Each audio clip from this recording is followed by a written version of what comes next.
Jay andro dia nisy tovolahy kely anankiray niaraka tamin'ny reny foana izy. Mandalo eo amin'ny varotra kilalao, lalan'izy ireo isan'andro.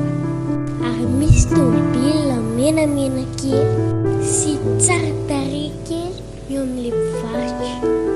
Tena tian'ilay tovolahy tômôbila io. Na maraina na hariva dia mitazana an'io foana ny ataony.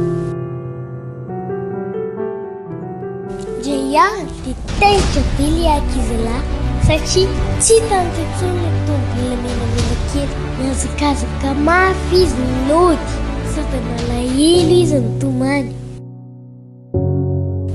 Tena mety efa nisy ankizy naka izay ilay izy. Rehefa tonga tao an-trano izy dia gaga fa io ilay tômôbila menamena kely.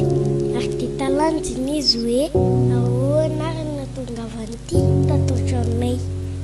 Ka ny tompon'ilay magasin dia mahita an'ilay tovolahy foana isan'andro mijery an'ilay kilalao. Lafo loatra izy tia hozy izy ka tsisy olona avy mividy mihitsy.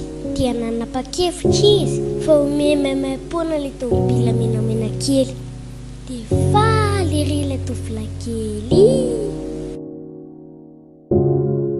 Fa toy izao ny tiavan'Andriamanitra an'izao tontolo izao. Nomeny ilay zanan'ilay tokana mba tsy ho very izay rehetra mino azy, fa hanana ny fiainana mandrakizay.